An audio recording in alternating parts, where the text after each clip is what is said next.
E aí galera, tudo bom? Professor Renato Baggio, professor de língua inglesa aqui na área com você, diretamente dos estúdios do AlphaCom para a gente detonar tudo para essa prova de inglês, legal?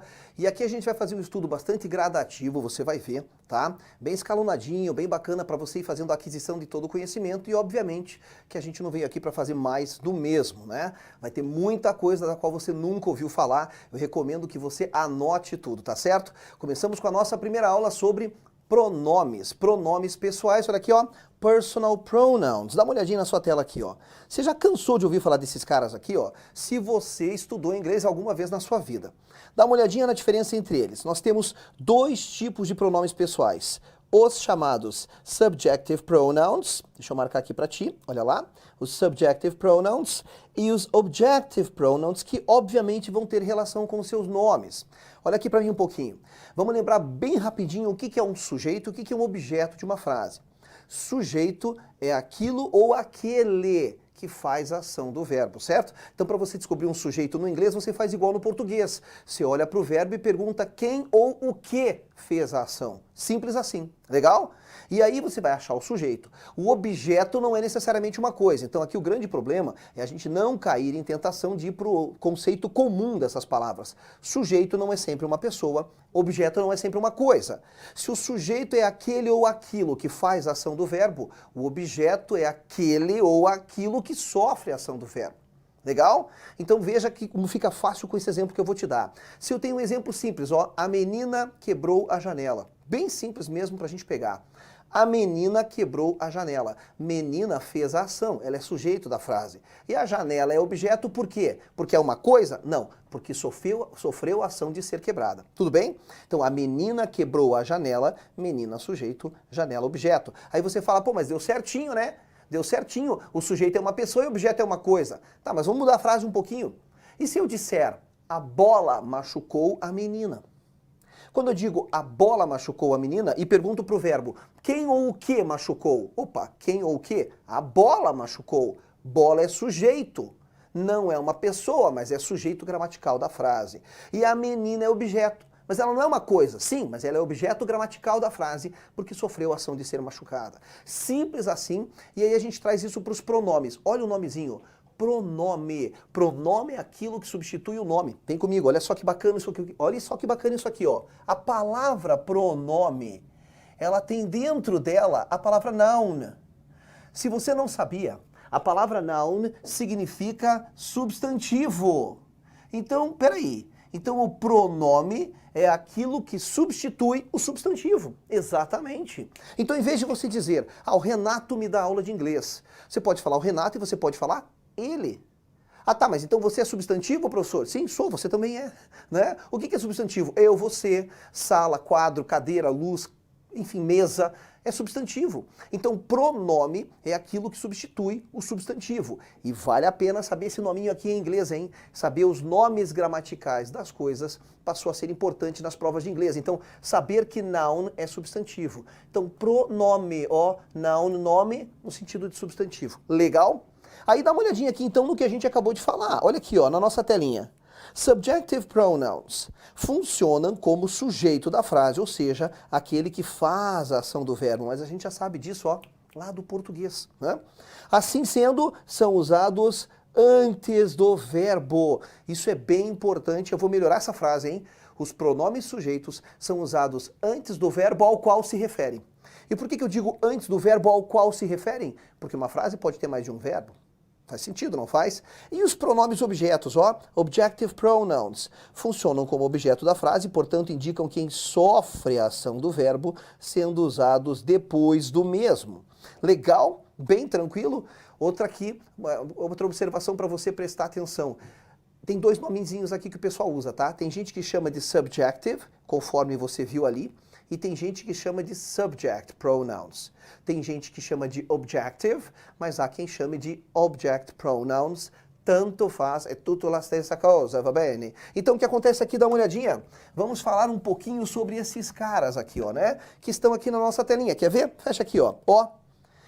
Se você olha para essa telinha, o que você percebe? A nossa divisão aqui de pronome sujeito, pronome objeto, respeitando a regrinha, ó. antes do verbo ao qual se referem e essa coluna vem depois do verbo ao qual se refere. Pois bem, aí você olha e eu quero saber se você sabe o significado desses pronomes dessa primeira coluna. Será que você sabe? Vamos pôr aqui no quadro então para a gente falar deles juntos, ó. Subject pronouns, legal, ó. São aqueles caras que são usados antes dos substantivos e são esses carinhas aqui, ó, que a gente cansou de ver na nossa vida no inglês, mas a gente cansou mesmo, não é não? Você sabe a tradução de todos eles e para que servem? Sabe? Vamos fazer um testezinho? Olha lá, né? Provavelmente você pensa assim, né? I, eu. You, você. He, ele, she, ela. E esse it aqui, ó, muita gente me traduz assim, ó. Ah, significa isto, este, esta. Não é. Não é porque isto, este e esta, bom, são pronomes demonstrativos, é outra coisa que inclusive nós estudaremos, tá? We, nós, por que tem dois aqui desse you? Porque um é singular, o outro é plural. Um é você, o outro é vocês, eles ou elas. Legal? Se você sabe disso, você sabe o que todo mundo sabe e não tem diferencial algum para a sua prova. Mas o que nem todo mundo sabe é o que a gente vai falar agora, tá? Bem importante isso que eu vou te falar agora. Sim, I, sempre em primeira pessoa, em letra maiúscula, tá? Significa eu. You significa você. Tá tudo certo. He significa, sim, ele. A gente decora muito isso, né? He significa ele. Mas a gente não pode só saber que ele significa ele, porque eu posso dizer assim, ó, ah, ele é branco, ó, ele, o quadro. Não, não é isso. Eu não posso usar he para o quadro. Então, ele usado para quê? He é ele, usado para pessoa, singular, masculino. Confere? Masculino, não é qualquer pessoa, beleza? Masculino, gênero masculino. Então, bacana. E o que a gente decora, né? Que a gente já sabe, assim, né? Decore salteado. Que o she significa ela, usado para pessoa, ó, a sainha, singular, só que feminino. Tudo bem? Pois bem, mas uma coisa que você tem que acrescentar aí, ó, é que o he não é só usado para ele, pessoa, singular, masculino. O he também pode ser usado para animal. Olha isso. Macho. Singular, conhecido. Então, se você tem um cachorrinho, um gato, uma calopsita macho, qualquer animalzinho de estimação macho, você pode tratar o seu animal como he. Porque você conhece o seu animal, você deu um nome para ele. Ao dar um nome para ele, você deu uma característica de gente, você personificou. Quando um cachorrinho encontra outro na rua, eles não se chamam pelos nomes que eles ganharam dos seus donos, certo? Isso é uma coisa que nós fazemos. E de fato, bicho de estimação faz parte da família mesmo. Então o que acontece? Um animal conhecido seu, ou conhecido de todo mundo, se for um animal famoso, na verdade, pode tratá-lo como he. Então isso é bem importante para a tua prova. O que eu estou lhe dizendo, na verdade, é que pode ser que o he, no seu texto, não seja uma pessoa. Isso é muito importante. He pode se referir a um animal. Então o she é que não vai ficar de fora dessa. O she também vai poder se referir a um animal, também, só que dessa vez o quê? Fêmea, singular, conhecido também, tá certo? Então, se você tem lá um animalzinho fêmea, uma cadelinha, uma gatinha, uma calopsita fêmea, uma tarântula, eu tinha um aluno que tinha uma tarântula, mas quem sou eu para criticar, né? Eu tenho uma jiboia, tá? Entrou lá na minha rede social, você vai ver foto da jiboia, só que aquelas fotos estão um pouco antigas, ela tá bem maior, né? Acho que ela tá com uns 3 metros de tamanho. Então, veja, é she. E eu dei nome para ela. E não adianta você me denunciar não, porque tá tudo bonitinho, tem o chip de identificação do IBAMA, tudo dentro da lei. Aqui a gente só faz o que é certo. Tá legal? Ela vai com um chip embaixo da pele, né? Que tem lá a minha identificação, o meu CPF também. Não é assim, não quero mais solta. Isso é crime ambiental, né? E o nome dela é Gica. Então quando eu saio para passear com ela, sim, tem que passear com ela. O pessoal fala, e aí, tem nome? E não sei o que. Claro que tem, tá registrado o bichinho, certo? Tem que estar registrado para ter controle ambiental, né? O nome dela, eu digo she, ó, she is Gica. O nome dela é Gica, certo? Tem documento, tudo bonitinho do cartório, bem legal, tá? Então veja, mas o she não fica por aqui, cara. Você sabia que o she também pode ser usado para embarcação? Por que eu estou pondo aqui no singular? Porque esses são pronomes no singular. Veja, he, she, it são necessariamente pronomes no singular, tudo bem? O she pode se referir a uma embarcação. Se você assistiu o filme do Titanic, o famoso Titanic, né? em inglês a gente fala Titanic, você deve ter visto duas cenas pelo menos no filme, quando o bonitão lá tá entrando junto com a noiva dele no navio, para na frente, ele olha aquela imensidão daquela embarcação e ele fala a seguinte frase, olha a frase que ele fala, ó, ele fala, "She is a beauty". E quando saiu essa frase aqui no cinema, eu assisti no cinema, sou da época que Titanic, né, a gente viu no cinema. Quando saiu essa tradução aqui, olha o que o tradutor fez. O tradutor colocou bem assim, ó, ele é uma beleza. Quando o tradutor do filme, aquela legendinha que aparece de amarelo, né, aquilo ali é caption, tá? É caption, closed caption, tudo bem? Quando o cara colocou aquela legenda e eu vi isso aqui, ó, eu falei, esse cara é bom. Esse cara é bom. Você vai falar, ai, que ridículo, nada a ver. She não é ele. Pois é, não é ele, mas espera aí. Para eles, navio é feminino, é she. Então o cara se ligou que a personagem do filme estava falando do navio e ajustou a tradução para que ficasse certo para nós. O cara mandou muito bem. She é usado para embarcação, porque para eles, embarcação, navio é feminino. Ah, mas para nós é masculino. Não importa. Ó, galerinha que gosta de tradução ao pé da letra, já fica a dica aqui. Você tem que parar com isso. Você tem que parar de achar que porque uma palavra é masculina para nós, ela é masculina em todas as línguas do mundo. Veja, para eles, para nós, navio é masculino. Né? Eu digo o navio, eu uso o artigo singular, masculino, artigo indefinido, definido, né? O navio. Artigo definido o navio, por quê? Para fazer a concordância. Só que para eles navio é feminino. Então não é porque uma palavra é masculina para nós que ela tem que ser em outras línguas. Isso vale para tudo. Quer ver? Carro para nós é masculino ou feminino? Pô, o carro. O meu carro. Eu uso o pronome possessivo masculino meu, eu uso o artigo definido o, eu não digo o minha carro. Então carro é masculino. Para nós, como é que a gente diz carro em italiano? Como é que é carro em italiano? É máquina, é feminino. La macchina più bella del mondo é la Ferrari. É feminino, la máquina. Então isso vale para outros idiomas também. Já fico alerta para você aqui. Se você é daqueles que gosta de tradução ao pé da letra e achar que para toda palavra que existe no português tem um equivalente igualzinho no inglês, esse é o caminho do insucesso. Você tem que entender que há coisas que existem em alguns idiomas que não existem em outros. Né? E essa relação não é só entre o português e o inglês. Va bene? Então, beleza? Então, olha que bacana isso aqui. She também é embarcação. She também é usado para país. Ah, não, mentira, mentira. Olha o que me aconteceu quando eu fui morar em Londres a primeira vez. Tava eu no avião, beleza, dei a sorte de ficar na janelinha. E o avião faz uma manobra assim, ó, que você consegue ver lá embaixo o rio Tamisa, the Thames River. E você vê ali o palácio, né, que é onde tem o Big Ben, a Big Ben Tower, né? Então tem a torre do Big Ben, que a torre é chamada de Elizabeth, né? A torre é chamada de Elizabeth. E tem o relógio do Big Ben. Quando o navio fez essa volta assim, né, o cara que estava do meu lado falou, "There she is, England, she's a beauty." Ele falou isso pra mim, cara. Eu fiquei pensando no que o cara falou, né? Ele falou, lá está ela, a Inglaterra, ela é linda. Ele falou do país usando she. Eu fui rapidão na regra gramatical, porque eu estava indo para Londres fazer meu primeiro curso para professor em 1995. Conta para ninguém. E aí, cara, eu falei, meu Deus, cara, ninguém me contou isso na escola. She é usado para país, tá bom? She pode ser usado para país. Animal, embarcação, país. E tem um último casozinho aqui, que é um caso bastante peculiar, que o she pode ser usado para uma coisa, quando há uma relação de posse afetiva com essa coisa. O que eu quero dizer com posse afetiva? Ora, quando você tem alguma coisa que você gosta. Um músico de uma orquestra, por exemplo, ele tem um violino raríssimo, ele quer te mostrar, ele pega aquele violino e ele fala, olha, ele é uma beleza. Pois é, para nós, instrumento musical masculino, a gente vai falar ele. No inglês, she.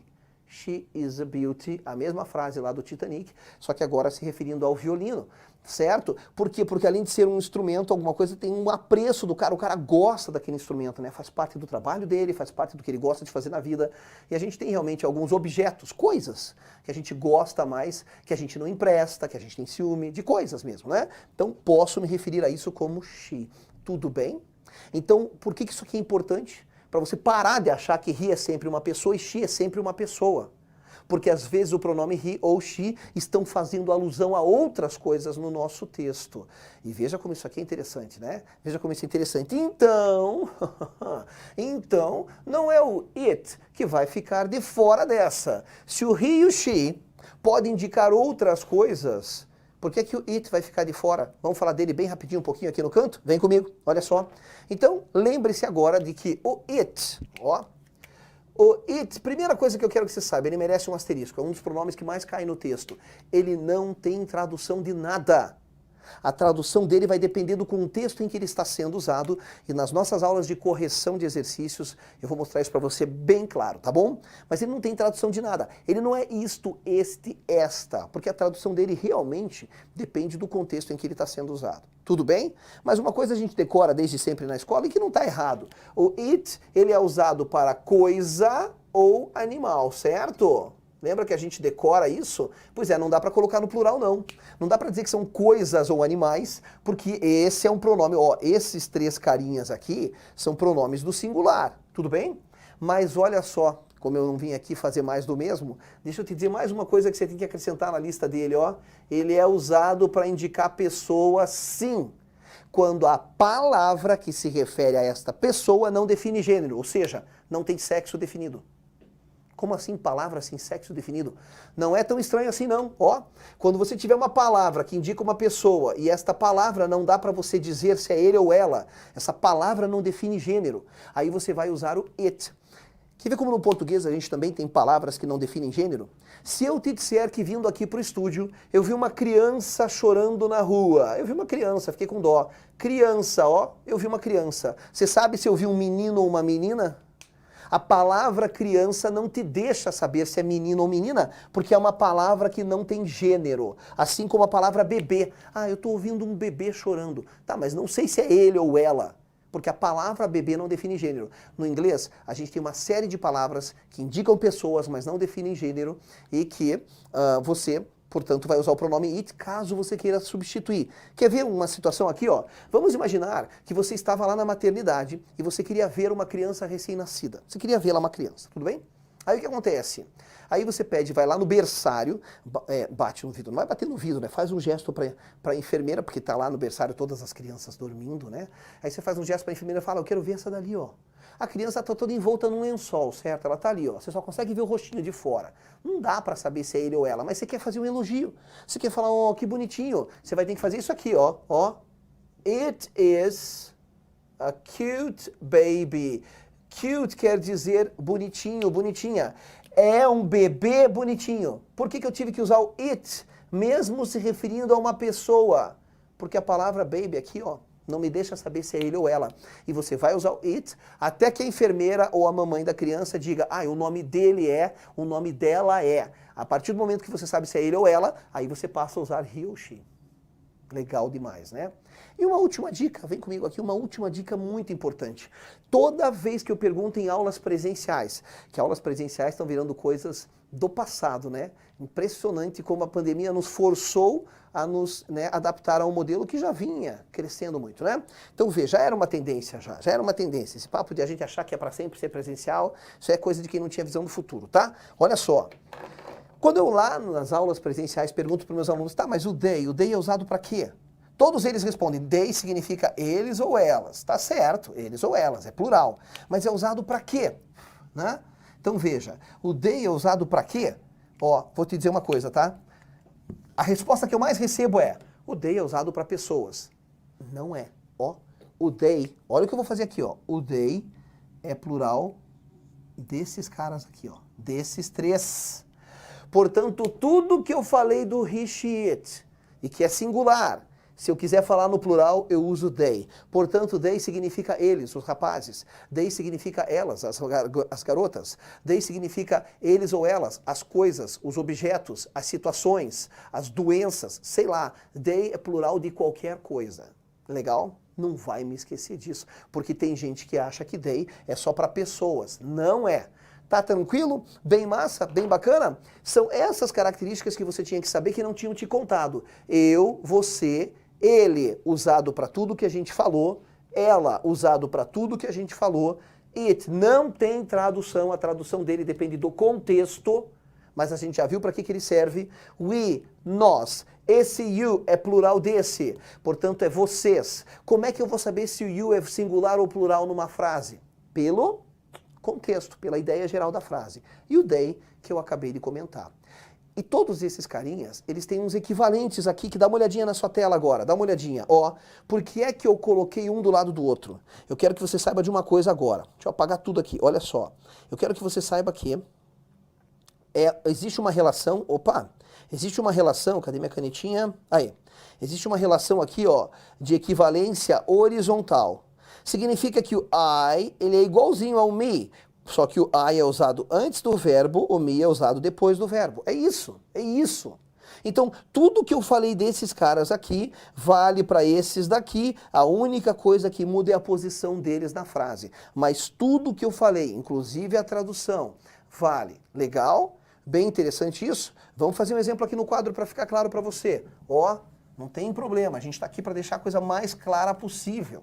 Então, se eu quero dizer, eu estudo com ela, eu digo I study. Olha o I sendo usado antes do verbo, normal. Eu estudo com ela, ó, with. Não posso colocar she, porque she faz parte dos pronomes sujeitos que é usado antes do verbo. Então, vou colocar o equivalente dele aqui, ó, que está na tabelinha que estava na sua tela. Tá vendo? Então veja, aí ó, eu tenho como referência o verbo. I study with her, eu estudo com ela. Mas eu quero dizer que ela estuda comigo. Ó, agora o ela antes do verbo é she. She studies, depois você vai ver comigo por que tem esse S. Comigo, with me. Olha aqui, ó. Agora, sempre em relação ao verbo, tá? Ó, o she veio antes, o eu, que está usado depois do verbo, agora virou me. E assim sucessivamente, para todos esses pronomes dessas tabelinhas que a gente viu aqui. Legal demais? Bacana demais? Aí só fica faltando uma coisa para eu ponderar aqui para vocês, nessa super aulona de véspera aqui, aulona de revisão, né? Esse super aulão, na verdade é um intensivão que a gente está fazendo aqui. Dá uma olhada nessa perguntinha na sua tela. O que torna os pronomes tão importantes? Porque eles possuem uma ocorrência maior no inglês do que no português. Vamos pro quadro. Vamos pro quadro porque eu tenho que te mostrar isso e você vai ficar de queixo caído, tá certo? Olha só, queridos, é o seguinte. Primeiro de tudo, realmente, você já reparou como no inglês tem muito pronome toda hora no texto? Toda hora pronome, pronome, toda hora. Mas por que isso? Dá uma olhada aqui então. Seguinte. Vamos pegar aqui um verbo no português. Verbo no português. Vamos pegar o verbo trabalhar. Tudo bem? Trabalhar. Então, pegar o verbo trabalhar, quando eu escrevo ele assim, ó, trabalhar, ele está no infinitivo, que é a forma do verbo sem ser conjugada, sem ser flexionada, sem ter sido usada juntamente com um sujeito. Não tem. Trabalhar é um verbo sem sujeito, está no infinitivo. Agora, olha só. Se eu digo assim, ó, trabalho muito. Trabalho muito no Brasil, né? Imagina que eu fui viajar e tal, a galera quer falar mal do Brasil, eu falo, opa, peraí, segura as pontas aí um pouquinho. O povo lá rala, meu irmão. Trabalho muito. Quem trabalha muito? Você concorda que do jeito que o verbo é conjugado no português, ele carrega o sujeito dentro dele? Deixa eu te contar um segredo aqui, ó. O português é uma das línguas mais difíceis do mundo porque a gente conjuga verbo. Porque a gente conjuga verbo. Eu trabalho, tu trabalhas, ele trabalha. Já mudou 3 vezes. Nós trabalhamos, vós trabalhais, eles trabalham. Mudou todas as vezes. Os verbos no português são muito complexos, cara. Eles mudam toda hora. O, as, a, amos, aisão. Eu trabalho, tu trabalhas, ele trabalha, nós trabalhamos, vós trabalhais, eles trabalham. Com AM, hein? Veja, agora olha só. Então quando eu digo trabalho, tá na cara que aqui dentro da conjugação do verbo tá o pronome eu, o sujeito é eu. Até porque eu sempre achei assim, quando eu digo eu trabalho, mas será que eu preciso mesmo dizer eu trabalho, tu trabalhas? Porque só tem uma chance do verbo ser conjugado assim, trabalho, que é quando ele se refere a eu trabalho, né? Quando se refere a mim. Então veja, eu trabalho, nós o quê? Nós o quê? Ó, trabalhamos. Mas você concorda que eu não preciso colocar o nós aqui na frente? Porque quando eu digo nós trabalhamos, é tão óbvio, porque só tem um jeito do verbo levar essa conjugação. O nós está ali dentro da própria conjugação. Pensa comigo, se eu saio do país, e alguém fala mal do Brasil, eu digo assim, ó, fala mal da gente não, meu irmão, você não conhece nossa realidade lá. Trabalhamos muito no Brasil. Trabalhamos quem? Quem trabalhamos? Nós. Então eu não preciso ficar usando pronome eu, nós, tu, ele, ela o tempo todo no português, porque o verbo já carrega o sujeito dentro dele, da maneira que ele é conjugado. Perfeito? Tranquilo, né? Mas quer saber aqui, ó, quer saber como é que é trabalho no inglês? Ó, Trabalho no inglês é isso aqui, ó. Work. Tá, e como que trabalhamos no inglês? Trabalhamos no inglês é isso aqui, ó. Work. Como assim? É o mesmo? Pois é. Os verbos no inglês praticamente não variam. Os verbos no inglês praticamente não variam. Então, como é que eu vou saber de quem que o verbo está falando? Eu preciso do pronome. O que é work? Não sei. Work pode ser trabalho, pode ser trabalha, pode ser trabalham, pode ser trabalhamos. Só numa palavra. Como é que eu vou saber de quem ele está falando? Eu venho aqui e ponho o pronome na frente. Ah, por isso que no inglês toda hora tem pronome. É o pronome que vai me ajudar a traduzir o verbo. Eu trabalho. Porque se eu mudar só o pronome, ó, we, o verbo é o mesmo. Já mudou a frase. We é nós. Nós trabalhamos. Se eu mudar de novo para they, opa, they é eles ou elas. Eles ou elas trabalham. Os verbos não mudam no inglês. Ou, para ser bem correto no que eu vou dizer, praticamente não mudam. Mas é por isso que eles precisam tanto dos pronomes. Sempre o pronome tem que aparecer, e é por isso que a incidência deles é maior no inglês do que no português, porque são os pronomes que vão definir de quem o verbo está falando, para que você possa entender a frase. Essa é a importância dos pronomes que nós tivemos hoje, tá bom? E eu te vejo depois, nas nossas aulas de correção de exercícios. I see you. Bye.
aí, galera, tudo bom?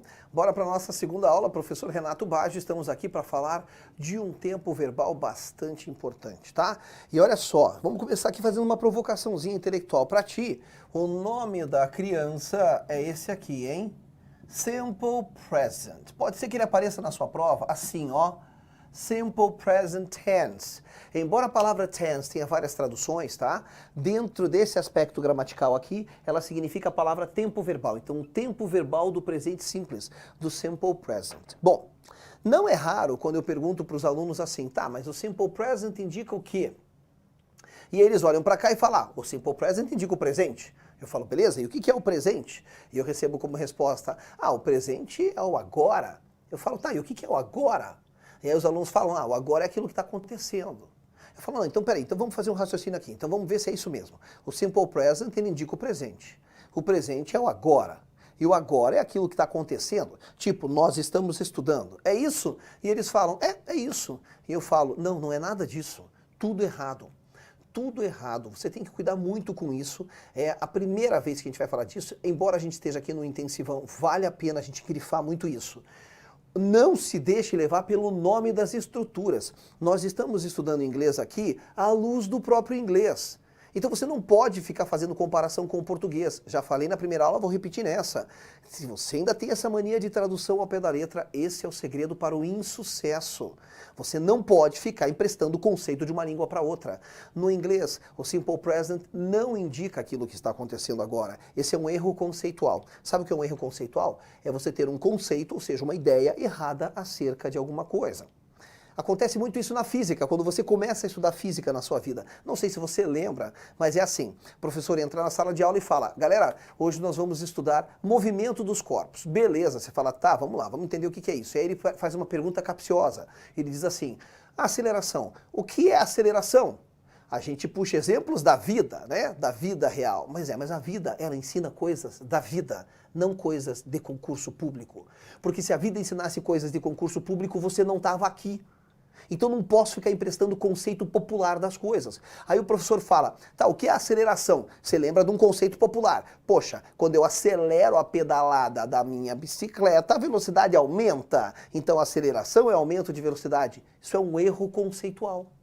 A física tem conceitos próprios. Para a física, a aceleração não é aumento de velocidade. A aceleração é variação de velocidade, para mais ou para menos. Então, quando a velocidade aumenta gradativamente, é movimento acelerado. E quando ela diminui gradativamente, tipo você freando a sua bicicleta e devagarinho ela vai perdendo velocidade, o nome do movimento é movimento acelerado retardado, porque retardou a velocidade. Ou seja, um corpo só não tem aceleração quando ele está parado, ou em velocidade constante. Então veja, achar que a aceleração é sempre aumento de velocidade é um erro conceitual. Achar que o Simple Present indica o que está acontecendo agora é um erro conceitual. Ele indica várias coisas, 4, já estou te mostrando, que eu vou te apresentar num outro momento, porque agora eu estou aqui para falar do verbo mais importante da língua inglesa. O verbo mais importante da língua inglesa, você já sabe, é o famoso verbo to be. Então dá uma olhadinha aqui na sua tela para a gente fazer a nossa introdução. Conceito do Simple Present. Acabei de falar disso. Você já sabe que o Simple Present não indica o que está acontecendo agora. O que é que ele indica? Ele indica várias coisas, entre elas ações que se repetem, fatos, etc. Você vai ver isso em tempo hábil. Então, dentro do conceito, tudo bem, você já sabe uma coisa importante, anota aí. O Simple Present não trata daquilo que está acontecendo agora. Tudo bem. E aí, olha só, quando a gente fala de tempo verbal, olha para mim um pouquinho aqui.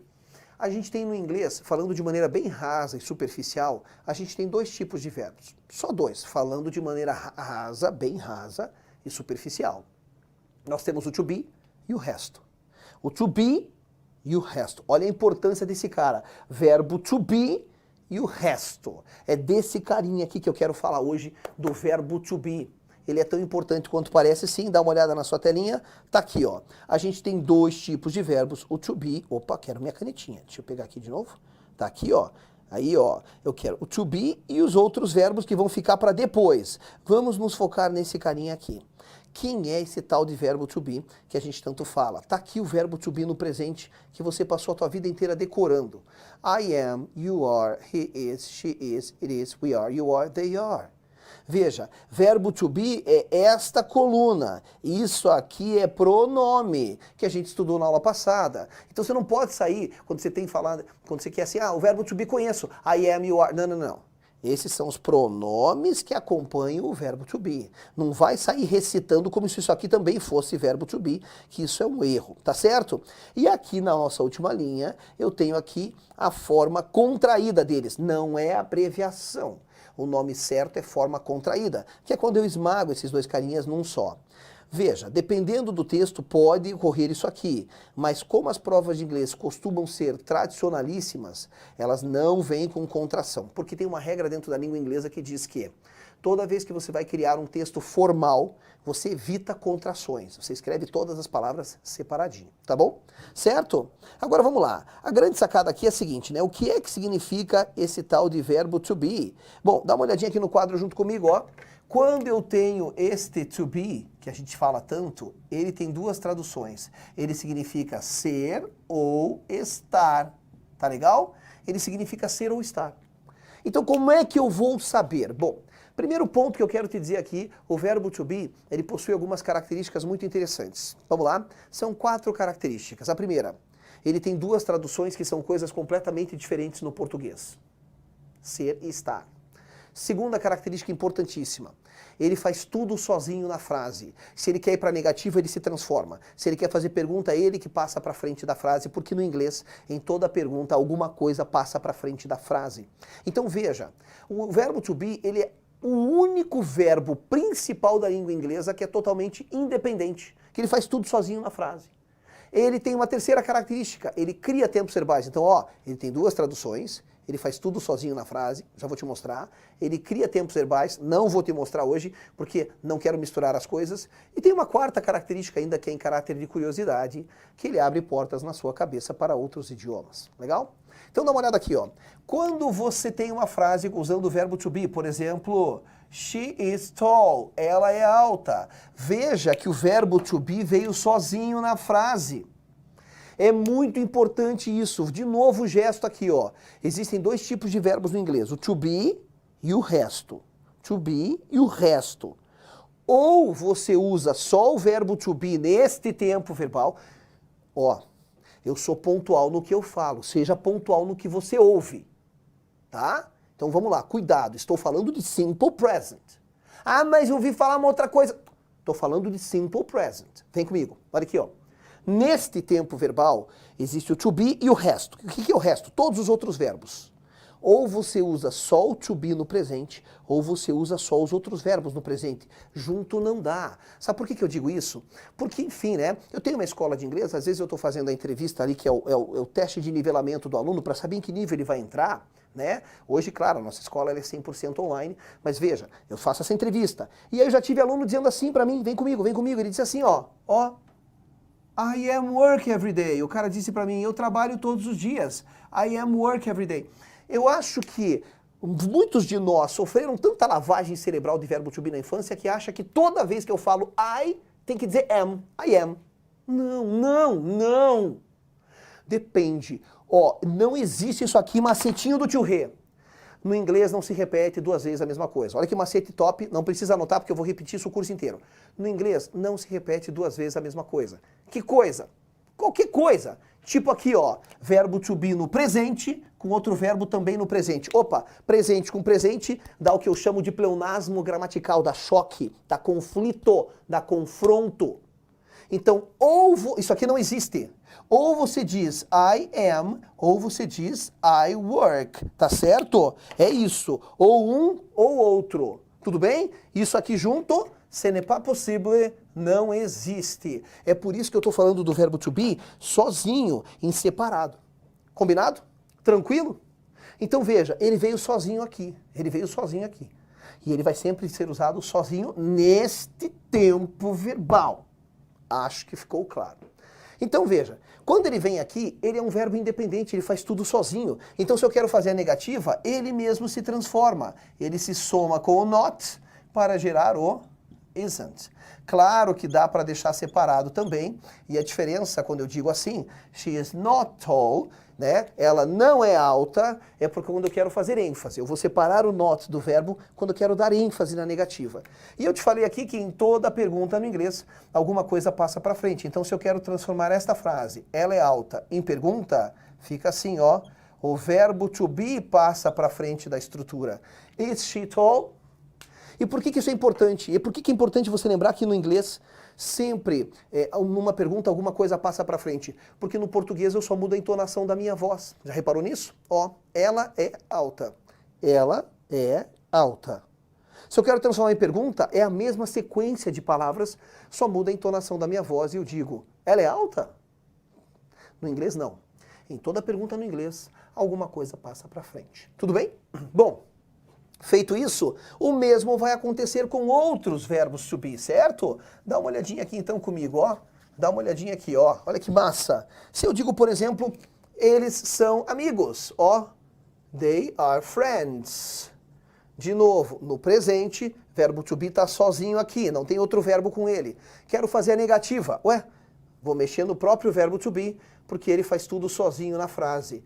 They aren't friends. E para fazer pergunta, ele passa para frente. Eles são amigos? Are they friends? Ó que fácil. Legal, né? E aí, queridos? E aí, olha que massa. Você sabe que eu posso ter pergunta negativa, eu posso sim passar o isn't para frente para fazer pergunta negativa ou aren't para frente. Mas o mais legal dessa frase é que não dá para saber se é masculino ou feminino. Essa frase não define gênero. Por quê? Porque they are friends é tudo aqui palavras do que não define gênero. Pode ser eles são amigos ou elas são amigas. Vai depender do quê? Do contexto. É isso, tá? Então a primeira pegadinha do verbo to be é essa, e isso aqui vale para todos esses carinhas que você está vendo na tua telinha. Fecha lá. Então negativo de I am not. Negativo de you are not. E assim por diante. Tudo bem? E assim por diante, para a gente tratar desses carinhas aqui, ó. Então agora vamos para essa parte que é bem importante na minha opinião. Olha só. Então, se o I am significa eu sou ou eu estou, certo? A gente viu o quê? Que I am é o verbo to be. Só que o verbo to be significa ser ou estar. Então quando eu digo I am, eu posso estar usando o verbo ser ou o verbo estar. Como é que eu vou saber da diferença? Você vai saber da diferença pelo contexto. Olha só essa frase aqui, ó. Quando eu digo I am a doctor, sabendo-se que doctor significa médico ou médica. Qual é a melhor a tradução para esse I am? Eu sou um médico ou eu estou um médico? Evidentemente que a melhor tradução é eu sou um médico. Portanto, nesta frase, I am significa eu sou. Olha lá de baixo, I am tired. Sabendo-se que tired significa cansado ou cansada. Qual é a melhor tradução? É dizer eu sou cansado ou eu estou cansado? Evidentemente que aqui a melhor tradução é eu estou cansado, certo? Então veja como a tradução, ele é o mesmo cara, ó, ele é o mesmo cara. Cadê meu marca-texto? Ah, que lindo, só quero escolher uma cor bacana. Ó, ele é o mesmo carinha aqui, ó. Ele é o mesmo cara. Só que a tradução dele depende do contexto na qual ele está inserido. Isso pode parecer um pouco complexo para você que não está acostumado com inglês, mas eu te garanto que em pouco tempo você internaliza isso e passa a usar corretamente sem nem parar para pensar. Tudo bem? Agora vamos pegar um outro exemplo então do they are. Veja que o mesmo they are aparece nas duas frases. Mas veja, eles podem ser a tradução do verbo ser ou de estar, vai depender da frase. Sabendo-se que students significa alunos, a melhor tradução para essa frase é eles são alunos ou eles estão alunos. Poxa, aí fica muito fácil, né? Agora, sabendo-se que na segunda frase, worried about the test significa preocupados com a prova. A melhor tradução é eles são preocupados com a prova ou eles estão preocupados com a prova, né? Evidentemente que eles estão preocupados com a prova. E esse raciocínio que a gente fez aqui, para o I, para o they, vale para todos esses carinhas aqui. Vou voltar, ó, para todos esses carinhas.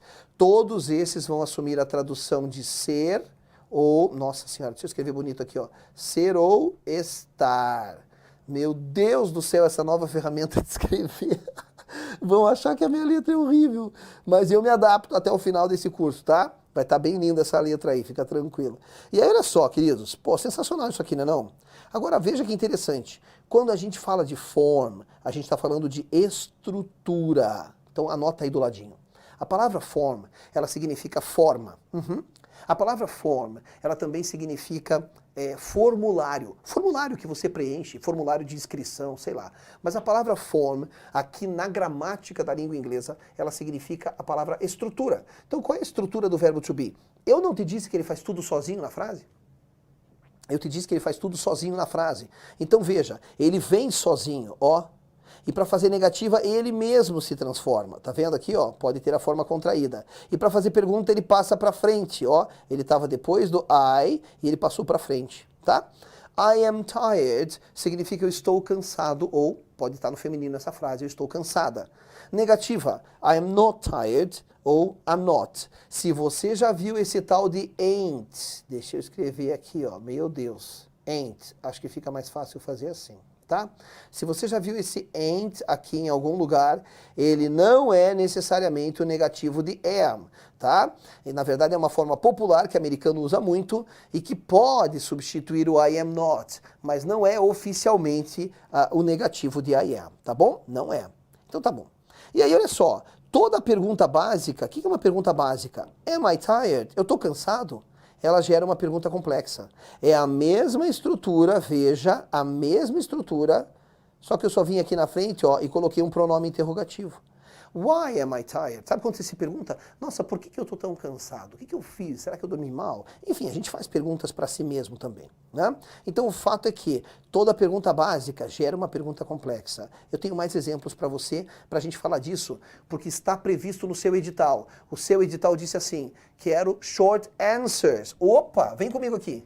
O que é uma short answer? Short answer. Vou pegar a perguntinha que estava aqui, e vou trazer ela para cima. Ela é alta? Is she tall?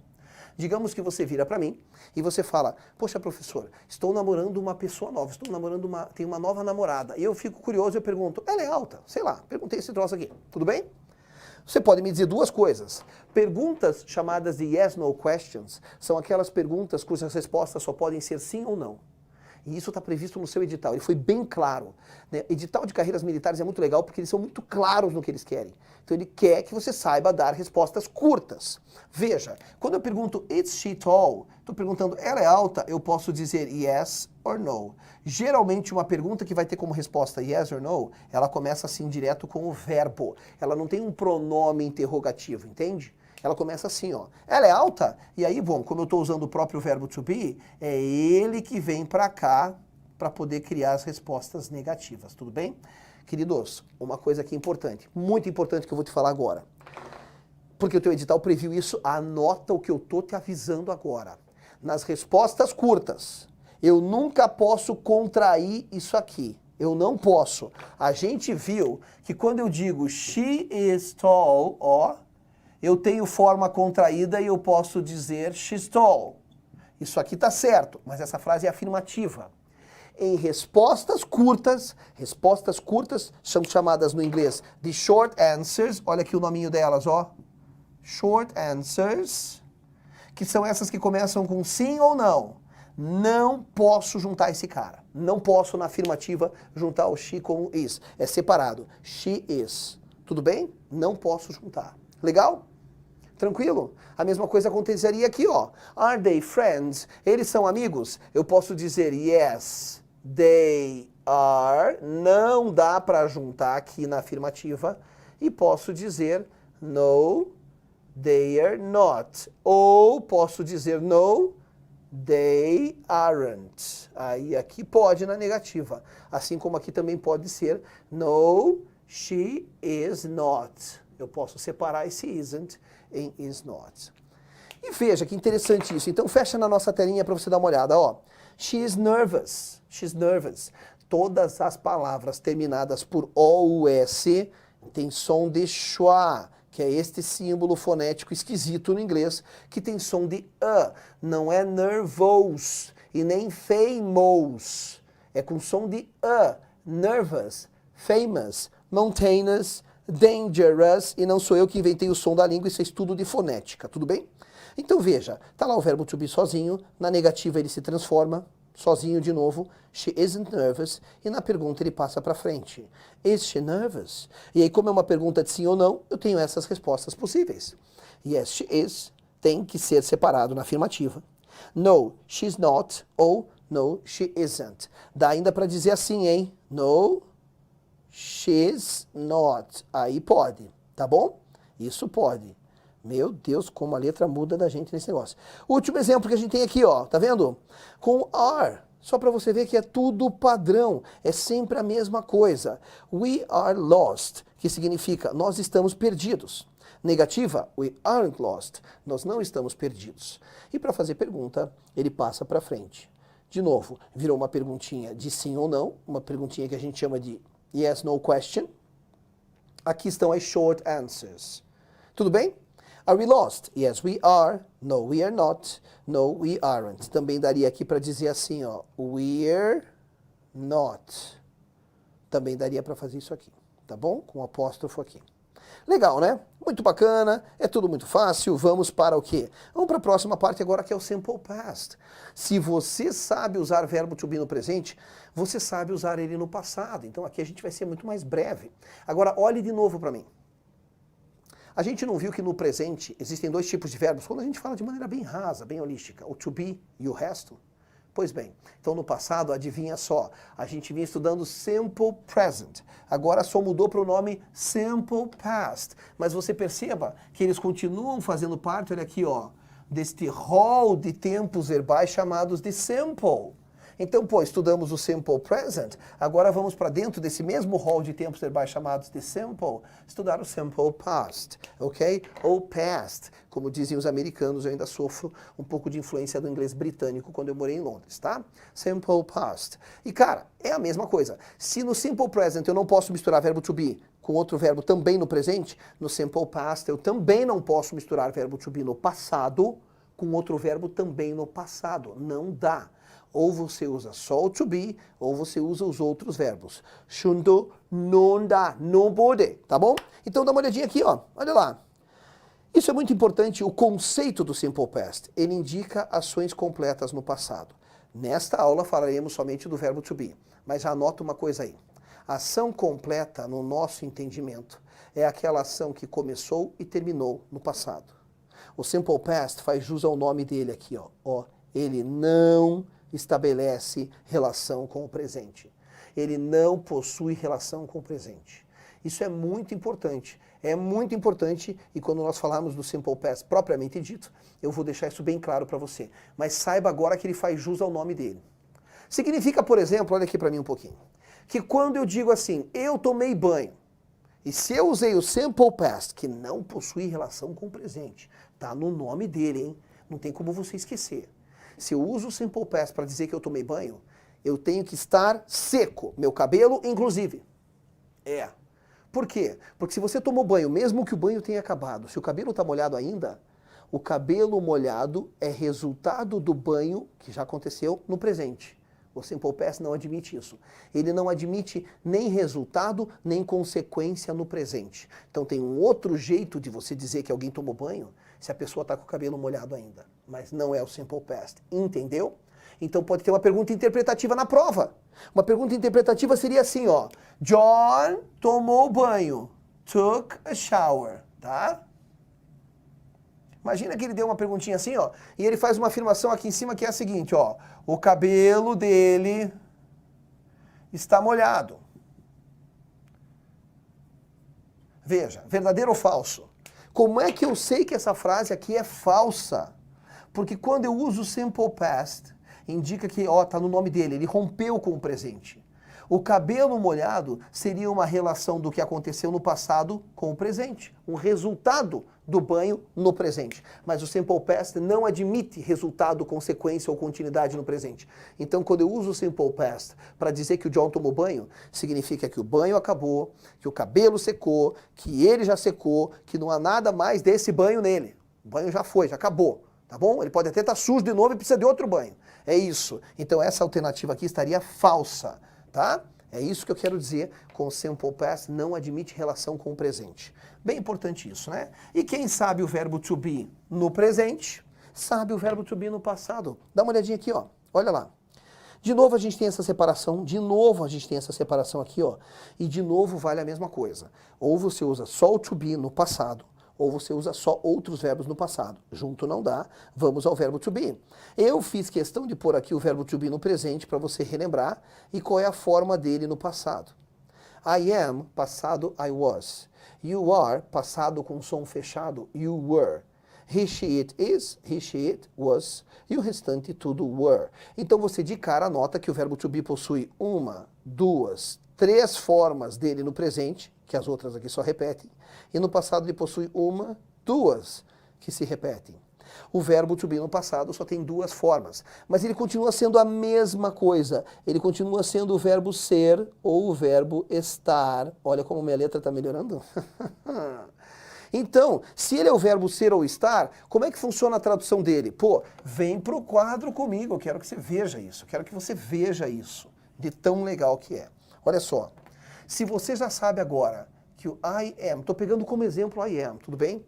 Ele significa eu sou ou eu estou. Qual vai ser então a tradução do I was?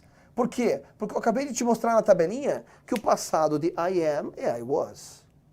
Tá? Então veja, qual vai ser o passado então? Se I am pode ter duas traduções. Ué, vamos imaginar aqui, ó. Quando eu digo eu sou, quais são as formas do passado de eu sou? Eu sou, passado, eu fui, eu era, se eu fosse, que eu fora. Tudo que você imaginar do passado de eu sou, no inglês, tudo, não vou nem ficar escrevendo aqui, ó, é um só, I was. Os verbos no passado só tem uma forma, olha que fácil. Agora veja, não, mas pode ser, tio Rê, que dependendo do contexto, I am signifique eu estou. Pois bem, qual é o passado de eu estou? Eu estava, eu estive, se eu estivesse, que eu estivera. Tudo que você imaginar do passado de I am, no inglês é um só, é I was, que equivale a tudo que você imaginar do passado desses carinhas aqui. Ó. Tudo. Num verbo só. É claro que quem vai definir a tradução é o quê? É o contexto. Mas é a mesma coisa. Então veja, fecha lá na sua tabelinha. Você tem que decorar essa tabelinha aqui, ó, tá? Para saber que passado de am é was, de are é were, de he, she, it, ó. Muito tranquilo, legal? E como é que eu sei o que é o quê? Afinal de contas, dá uma olhadinha aqui, ó. I was está presente aqui embaixo. They were está presente aqui embaixo. E são coisas diferentes. Veja, sabendo-se que a expressão sick last night significa doente noite passada. Qual é a melhor tradução para esse I was, que é passado do verbo to be? Eu era doente noite passada ou eu estava doente noite passada? Poxa, obviamente que eu estava doente. Agora, quando eu digo short when a kid, que quer dizer baixo quando criança, tá na cara aqui que a melhor tradução vai ser o quê? Vai ser eu era baixo quando eu era criança, porque ninguém iria pegar esse I was e dizer, eu estava baixo quando eu estava criança. Então a tradução do verbo to be no passado, ela respeita o mesmo padrão do verbo no presente, que é o contexto é que define. Legal? Olha esse exemplo. They were tired after the game. Eles estavam cansados depois do jogo, ou eles eram cansados depois do jogo. O que faz mais sentido, sabendo-se que tired after the game é cansados depois do jogo? E sabendo-se que friends in the past significa amigos no passado, a melhor tradução é eles eram amigos no passado ou eles estavam amigos no passado? Aqui ficou muito claro, né? Eles estavam cansados depois do jogo e eles eram amigos no passado. Beleza? Tudo bem até aqui? Tudo muito claro? Aqui alguns exemplos para você ver como o verbo to be faz tudo sozinho na frase. É o mesmo padrão, ó. Ó, ele vai para a negativa, ele passa para frente para fazer pergunta. Ó, o mesmo padrão dele no presente. É o mesmo padrão. She was happy, ela estava feliz. Negativa, she wasn't happy. E na pergunta, was she happy? E aí essa pergunta tá aqui dentro. Toda pergunta básica gera uma pergunta complexa. É só eu colocar ali na frente um pronome interrogativo, que foi justamente o que ele fez aqui. Why was she happy? Por que ela estava feliz? E a mesma coisa eu fiz ali do ladinho, gente. Só que com they, que significa they were, eles estavam ou eles eram. E assim como, quando eu tenho uma perguntinha assim, ó, ela é uma perguntinha que pode gerar resposta de sim, yes ou não, no passado equivale à mesma coisa. Was she happy? Eu vou dizer yes, she was, no, she wasn't. E assim sucessivamente. Então tudo aquilo que a gente falou do presente se aplica também para o passado. Combinado, queridos? Então ficamos por aqui. Em termos de verbo to be, agora você domina nesses dois tempos verbais e estarão presentes também na forma de yes, no questions com short answers que o seu edital cobrou. Fique atento, que é um assunto que não é muito difícil e aí você consegue, com um pouco de estudo e com os nossos exercícios, você consegue tirar de letra. Vejo você na nossa próxima aula. Bye!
Hello guys, tudo bem? Olha só, já falamos sobre pronomes pessoais, tudo bem? Vamos fazer um raciocínio aqui no quadro que eu acho que ele é muito válido, tá? Pronomes pessoais levam os nominhos de personal pronouns, tudo bem? Ó. E por que eles levam esse nome? Pronomes pessoais, um macetinho para você. Pronomes pessoais se referem a pessoas, e pessoas fazem coisas, e fazer na frase se dá pelo verbo. Concorda comigo? Então é um macetinho para a gente startar esse raciocínio aqui, ó, e você lembrar que os pronomes pessoais se relacionam com o verbo, ou seja, né, com a ação da frase. Tanto que a gente fazia aquela divisão, né, de quem faz e quem sofre a ação, e aí a gente viu que os pronomes pessoais eram divididos em subject pronouns, lembra? E object pronouns, né? E aqui tem um outro raciocínio para você também, que é o seguinte: você reparou que a gente fez duas coluninhas de pronomes? Duas coluninhas de pronomes em que o verbo era o referencial e eu tinha uma coluninha que era usada o quê? Ó, eu tinha uma coluna lá, era uma coluna de pronomes mesmo, lembra? Eu tinha uma coluna lá e uma coluna aqui, que elas se equivaliam. A diferença era que uma era usada antes do verbo ao qual se referem e a outra coluninha era usada depois. Então existe essa lógica meio que matemática no inglês de que algo é usado antes e depois. Pois bem, pronomes pessoais está aqui um resuminho para você, tá certo? Mas na aula de hoje nós vamos falar sobre algo previsto no seu edital também, que é o tal do pronome possessivo. Olha o nome da criança hoje, possessive pronouns. E para começo de conversa, esses dois primeiros S têm som de Z e é sílaba tônica. Portanto, a pronúncia correta é possessive. Possessive pronouns não é possessive. E não adianta falar possessive que os nativos ficam possesso. É possessive. Tudo bem? Nada possessivo, que possessivo. E aí o seguinte, cara, olha que troço mais bacana. Essa dinâmica de ter duas colunas de algo que vem antes e depois vai valer para esses aqui também. Então, se você já quer anotar, anota do jeitinho certo aí, ó. Eu vou ter uma subdivisão, assim como eu tinha essa subdivisão entre pronomes sujeito e pronomes objetos, aqui eu vou ter a subdivisão entre, ó, os possessive adjectives. Olha que nome bonito que esses caras têm. Possessive adjectives. E aqui eu vou ter os possessive pronouns propriamente ditos. Eles recebem o mesmo nominho. Legal? Agora veja, para a gente poder fazer uma relação aqui também de ajudar no nosso processo mnemônico, para a gente decorar. Se os pronomes pessoais indicam pessoas e pessoas fazem coisas, e o fazer na frase é o verbo, os pronomes possessivos indicam posse. E quando a gente tem posse, a gente é dono. E a gente é dono de alguma coisa. E coisa na frase, na gramática, é chamada de substantivo. É isso. Então esses carinhas vão se relacionar com o substantivo, que no inglês a gente já viu que o nome deles é o quê? Noun. E aí eu passo a ter aquela mesma divisãozinha. Aquela mesma divisãozinha o quê? Que eu vou ter uma coluna aqui, já vou te mostrar na nossa telinha. Vou ter outra coluna de pronomes aqui. E a diferença entre eles é o quê? É quem vem antes e quem vem depois. Aqui era quem vinha antes e depois do verbo. Hoje não. A gente vai estudar quem vem antes e depois do substantivo ao qual se referem. Mas vai ser aquela mesma relação, inclusive aquela relação de proporção, de horizontalidade, né? Em que uma equivale à outra. Quer ver? Vem na telinha que é tudo lindo. Quer ver? Tá aqui, ó. Ó, possessive pronouns. A gente tem dois tipos que eu acabei de escrever no quadro. A gente tem os possessive adjectives, quero minha caneta mais lento, calma. Ó, os possessive adjectives, certo? Também tem duas pronúncias aqui, tá bom? Há quem chame de adjectives e há quem diga adjectives. Tanto faz, tá? E os possessive pronouns, propriamente ditos. Veja, os possessive adjectives que eu escrevi no quadro por primeiro, eles são seguidos de um substantivo. Peraí, se eles são seguidos de um substantivo, quer dizer que o substantivo vem depois deles. Então eles são usados antes do substantivo, certo?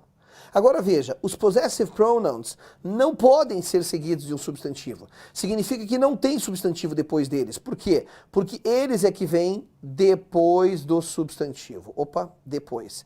Então, faz o seguinte, olha aqui no quadro comigo. Olha aqui no quadro comigo, eu vou deixar isso bem claro para você agora. Se eu quero dizer Este é meu carro. Eu posso dizer assim, ó, exemplo do que a gente vai ver daqui a pouco. This is my car. Certo? Ó, este é o meu carro. Legal? This is my car. Agora veja, aqui eu tenho o meu substantivo, carro. A palavra carro. E o pronome possessivo que é usado antes. Ó, os pronomes possessivos são usados antes do substantivo. Esse my faz parte dessa primeira coluna aqui, ó. Mas você concorda que eu posso dizer essa frase de outro jeito? Eu posso dizer this is my car, mas eu também posso dizer this car is mine. E aí o que é que você tem aqui, ó? Você tem agora o meu substantivo tá aqui, o pronome que indica posse veio depois do substantivo, olha lá, ó. Depois do substantivo. São essas duas colunas de pronomes que nós vamos estudar. E obviamente que o objetivo de uma não é fazer essa inversão ridícula que está aqui, né? Isso aqui existe, isso está correto, mas não é a verdadeira razão de existir um outro tipo de pronome só para dizer a mesma coisa. Não, né? Só para fazer essa inversãozinha boba aqui, embora isso esteja correto.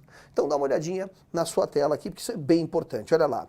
Eu tenho de um lado os possessive adjectives, que é o my, your, his, her, its, our, your e their. E aí eu tenho exatamente, ó, na mesma linha, os equivalentes, que têm a mesma tradução e o mesmo uso. E isso é extremamente importante para você. A mesma tradução e o mesmo uso, a única diferença está no fato de que a posição deles, ó, esses caras são usados antes do substantivo ao qual se referem e esses são usados depois. Olha que molezinho que eu vou te mostrar agora, para você decorar. Tirando o primeiro my, que virou o quê? Cadê minha caneta? Aí, o my que virou... Eita, vamos de novo, que aqui tá tudo certo. Vamos lá. Tirando o my, que virou mine, todo esse resto daqui, ó, você copiou de lá, somente colocando S onde não tinha. Pode ver. Your não tinha S, você colocou. His já tinha, você deixou igual. Her não tinha, você colocou. Então veja, essa segunda coluna de pronomes, tirando o primeiro, ela é toda copiada do lado esquerdo, você simplesmente acrescenta S onde não existia. Legal? É isso. E claro, respeitadas as posições delas, né? Quem vem antes e quem vem depois. Tudo bem? Quem vem antes e quem vem depois do substantivo ao qual se refere. Bom, vamos aos problemas que a gente enfrenta na hora da gente falar isso daqui. Tudo bem? Estava eu, certa vez, entrevistando um aluno. De novo, para quê? Para fazer curso de inglês comigo. Eu preciso saber que nível o cara tem. E eu sempre começo com uma entrevistazinha assim do tipo, e aí, me fale o que você conseguir falar em inglês sobre você, informação pessoal. Daí o cara vai me dizendo, my name is não sei o quê, I am tantos anos de idade, alguns falam errado, I have, e aí eu já vou avaliando o inglês. Não é demérito não saber. Né? O tipo de aluno que eu mais gosto de ensinar é aquele que não sabe nada, começa do zero, para eu mostrar o quanto ele consegue progredir rápido, né? E porque o desafio é maior também, né? Ensinar quem já fala inglês não é tão difícil, né? Mas ensinar quem não sabe é realmente um desafio. E é muito gostoso acompanhar a aprendizagem da pessoa. Mas eu estava fazendo essa entrevista para esse aluno e eu falei, me fale sobre a sua família. Beleza. Ele falou bem assim, I have a brother. Opa, já gostei, o cara tá com, né? Tá começando ali, usando um pronome, né? Olha lá, então ele falou, eu tenho um irmão. Ele falou bem assim para mim, I have a brother. Olha o que ele me falou, vou pôr aqui no quadro. I have a brother. E aí ele disse assim, ó. Your name is Pedro. Ele me olhou e falou essa frase aqui, ó. I have a brother. Your name is Pedro. E quando ele me falou isso, your name is Pedro, eu falei para ele, não. My name is Renato. O que foi que ele errou aqui? Que é um erro bem comum, a gente tem que cuidar, mas que ele é um erro que nasce daquele alerta que eu venho fazendo desde a primeira aula. Perca esta mania de tradução ao pé da letra. Perca esta mania. Onde foi que o cara errou? Dá uma olhada aqui, ó. Ele quis me dizer o quê? Vou traduzindo aqui embaixo para você, ó. Eu tenho um irmão. Até aqui estava tudo lindo o que ele estava falando, artigo indefinido, beleza. Daí ele quis dizer assim, ó. Seu nome é Pedro. Seu, your. Pois é. Deixa eu te contar uma coisa aqui. No inglês, não existe esse seu, sua me referindo a um terceiro. Não existe.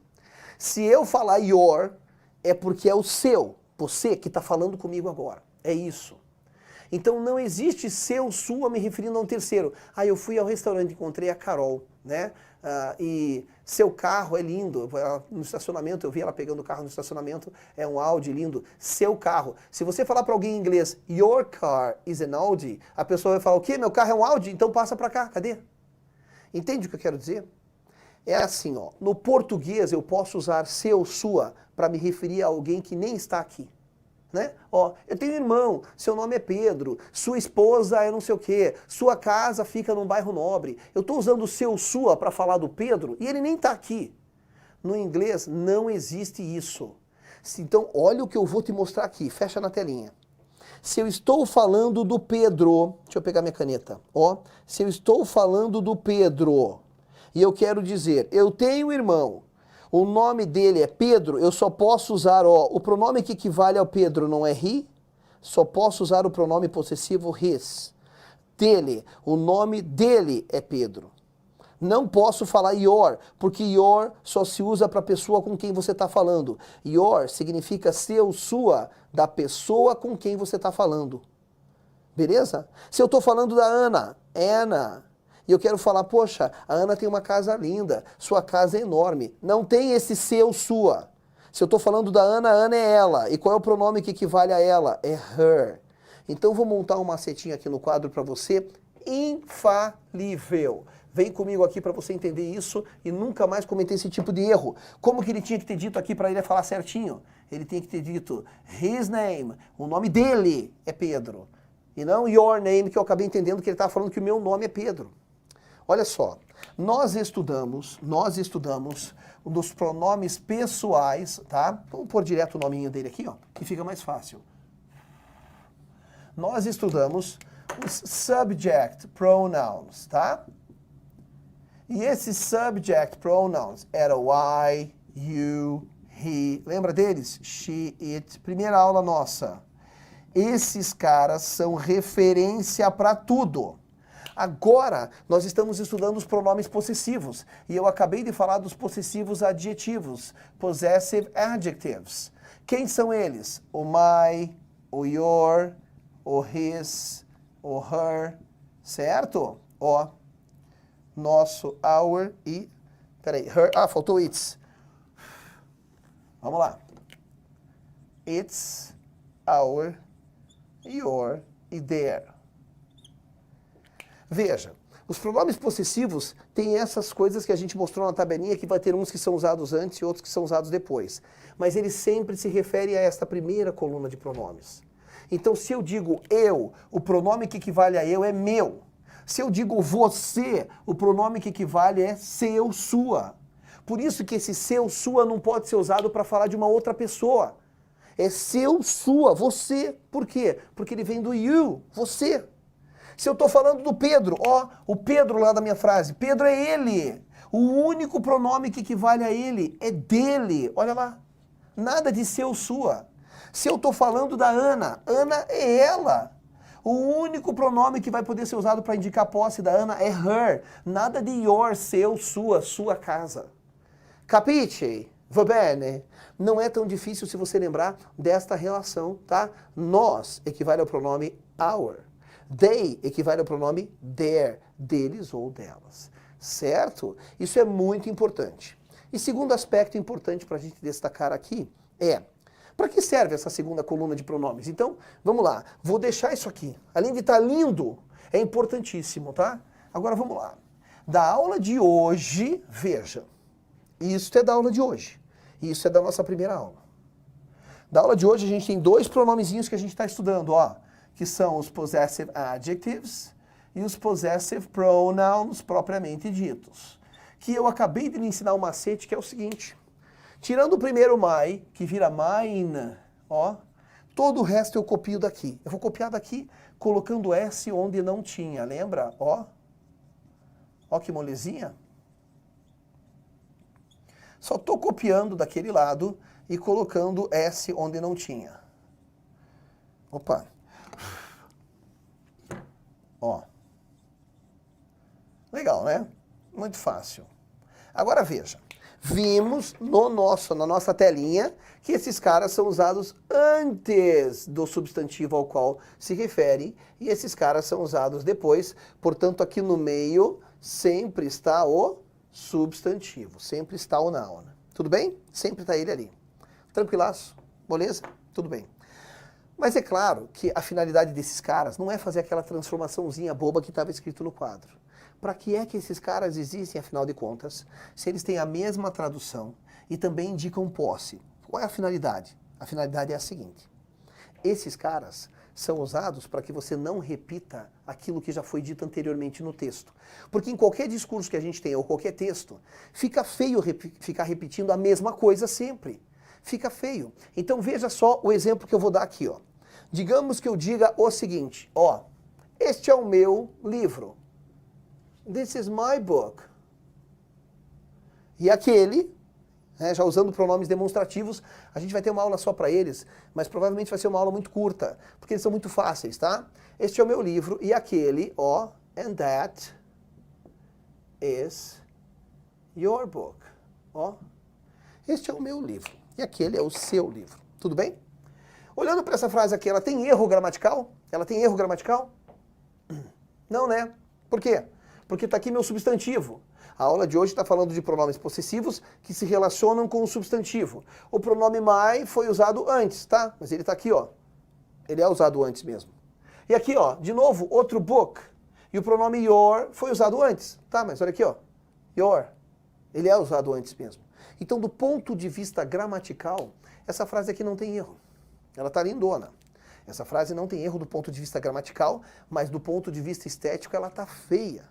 Para que eu estou repetindo a palavra livro duas vezes, se eu já sei que eu estou falando disso? Você concorda que ao invés de dizer This is my book and that is your book, ou seja, este é o meu livro e aquele é o seu livro, não fica melhor eu dizer assim, ó, este é o meu livro e aquele é o seu?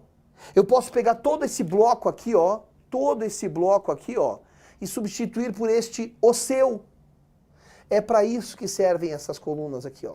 Essa coluninha de pronomes serve quando eu já citei o substantivo e não quero repetir ele. Aí eu venho aqui e faço só isso aqui, ó. Ó.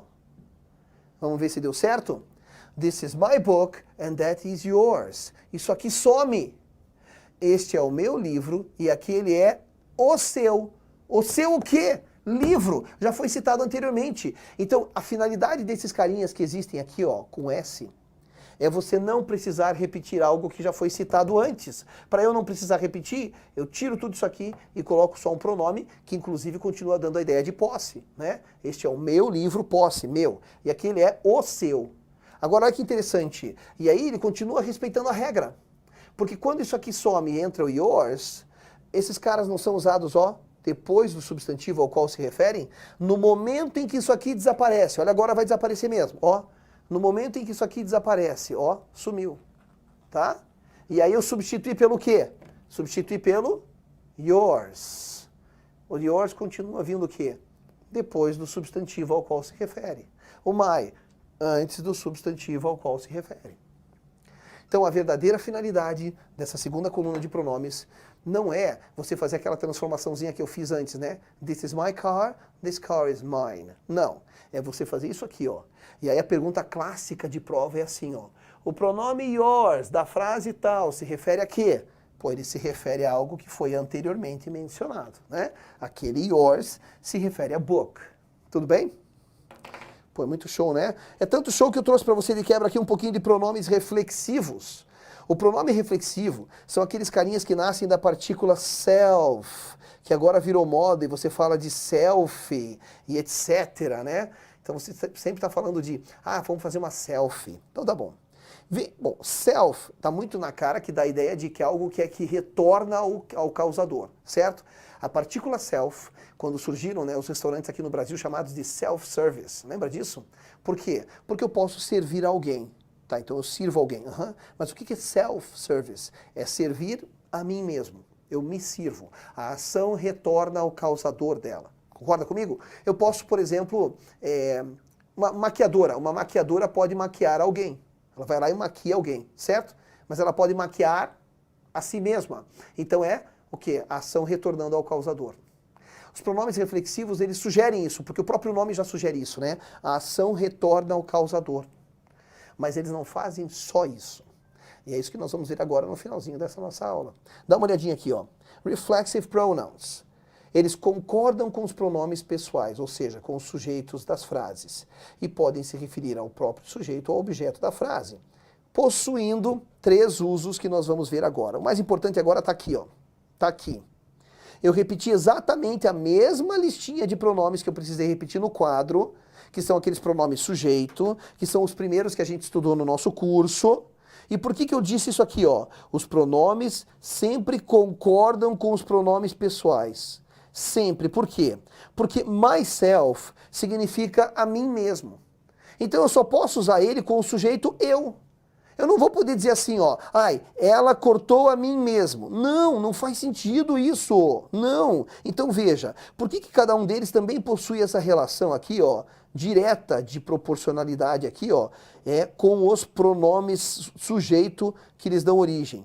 Porque se eu estou falando ele, tá na cara que eu vou usar o pronome ele mesmo. Não posso dizer, ai, ele perdeu a mim mesmo. Ou então, ele perdeu a nós mesmos. Não faz sentido. Então, cada pronome reflexivo possui um único correspondente, ó, essa relação de horizontalidade. Um único correspondente. Cadê minha canetinha? Opa. Eles possuem esse único correspondente. Eu já sei o que está acontecendo. Aí, agora vai. Ó. Aqui, ó. Ó. Eles possuem um único correspondente no sujeito, tudo bem? E qual é a tradução deles? Ué, vai depender do contexto da frase. Myself pode ser a mim mesmo, ou eu mesmo, ou o famoso me, né? Eu me cortei. Yourself, você mesmo, ou o famoso se, você se machucou.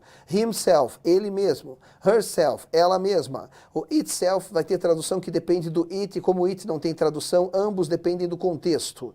Aí você notou que os 3 últimos, olha isso, você notou que os 3 últimos têm uma terminação diferente? Que eles terminam assim, ó, selves, selves, selves. É porque eles estão no plural. Todas as palavras terminadas por F, como self, quando vão para o plural, ganham VES. Então, ourselves significa nós mesmos. Yourselves, vocês mesmos. Themselves, eles mesmos ou elas mesmas. É isso. Agora, que eles têm o uso reflexivo está muito na cara, mas não é só isso que eles indicam. Os pronomes reflexivos podem, de maneira mais geral, né, genérica, indicar que a ação retorna ao causador, mas eles também podem indicar essas 3 coisinhas aqui, ó, tá bom? Dá uma olhada nisso. Primeiro, the girl. Você concorda que the girl significa garota e que a garota é ela? Como é que é ela em inglês? É she. Ah, e qual é o pronome reflexivo que equivale a she? Ó. Ah, é sempre assim? É sempre assim, olha lá, ó. Tá vendo? Tá bom, não tá escrito she aqui, mas eu deduzi que garota é ela, é she. She cut herself. Ela cortou a si mesma. Que pode ser traduzido de maneira popular de ela se cortou. Tudo bem? Esse é o caso mais popular em que a ação retorna ao causador. Tá ali, ó. Indica que a ação reflete-se no próprio causador. Tudo bem? Mas existe um outro uso que é bem bonitinho, ó, que chama-se de uso enfático. E por que esse nome? Para dar ênfase. ênfase é você destacar. E eu gosto muito desse uso porque o pronome reflexivo vem coladinho do sujeito. Então, quando eu digo I myself fixed the computer, eu estou dizendo o quê? Eu mesmo consertei o computador. Olha para mim aqui um pouquinho. Esse uso é caracterizado pela seguinte dica. No uso enfático, se eu tirar o pronome reflexivo da frase, a mensagem é preservada. Nesse caso, eu mesmo consertei o computador. Você concorda que é o mesmo que dizer eu consertei o computador? Eu consertei e eu mesmo consertei é a mesma mensagem. Eu só coloquei esse eu mesmo para dar ênfase. Só isso. Então é muito fácil identificar esse caso aqui, porque é o único caso em que se você tirar o pronome reflexivo da frase, ela permanece correta e entendível. Só tem um porém aqui que eu preciso destacar para você, dá uma olhadinha. Esse myself, ele poderia vir aqui no final da frase. Então tanto faz dizer, como você está lendo aí, I myself fixed the computer, como também dizer I fixed the computer myself, tá bom? Ele pode sim vir no final da frase. E o último caso tem um nome esquisito, que é o uso idiomático, para indicar que você fez algo alone, só, sozinho, sem ajuda, tá bom? Então olha a nossa frasezinha aqui. I finished the report alone. Ó, eu terminei o relatório sozinho. Se eu quero dar a ideia de que eu terminei sozinho, que ninguém me ajudou, eu digo I finished the report by myself. E aí é muito importante isso. Ele é caracterizado por esse uso aqui da palavrinha by. É o que difere o terceiro caso dos outros. Normalmente, usado com a preposiçãozinha by para dar a ideia de que algo foi feito sozinho, sem ajuda. Beleza? É isso, ficamos por aqui. Você agora é expert em pronomes pessoais e pronomes possessivos e reflexivos. E vamos depois nos exercícios praticar tudo isso. Você vai ver o grande impacto que isso vai ter para te ajudar na prova. Vejo você no nosso próximo encontro. Bye!